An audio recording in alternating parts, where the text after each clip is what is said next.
পাপিয়া সমাবেশস্থলের বাইরেও আমরা দেখেছি যে অনেক মানুষ এখানে কিন্তু জড়ো হয়েছে এবং বিভিন্ন জায়গা থেকে নেতাকর্মীরা তারা এখনো সমাবেশের যে স্থলে সেখানে যাচ্ছেন। মূলত আজকে সকাল থেকে আমরা দেখেছি বিভিন্ন উপজেলা থেকে কিন্তু যেসব ড্রপিং পয়েন্টগুলো দেওয়া হয়েছিল সেসব ড্রপিং পয়েন্টগুলোতে উপজেলা থেকে আসা নেতাকর্মীরা জড়ো হয়েছেন এবং তারা মিছিলে বর্ণিল সাজে তারা সমাবেশস্থলে প্রবেশ করেছেন। এখনকার যারা আসছেন তারা বিভিন্ন ওয়ার্ড থেকে মহানগরের এবং মহানগরের বিভিন্ন ওয়ার্ড থেকে যারা নেতাকর্মীরা আছেন এবং বিভিন্ন অঙ্গ সংগঠন নেতাকর্মীরা আছেন তারা সমাবেশস্থলে প্রবেশ করেছেন। এখনকার যারা আসছেন তারা বিভিন্ন ওয়ার্ড থেকে মহানগরের এবং মহানগরের বিভিন্ন ওয়ার্ড থেকে যারা নেতাকর্মীরা আছেন এবং বিভিন্ন অঙ্গ সংগঠন নেতাকর্মীরা আছেন তারা এবং যে বাইরে যেটা অবস্থান করছি ভিতরে অনেকটা প্রখর রোদের কারণে অনেকে বাইরে এসে অবস্থান করছেন। যখন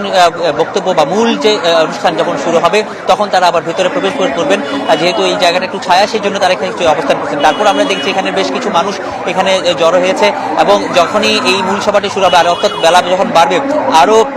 জনসমাগম এখানে ঘটবে এবং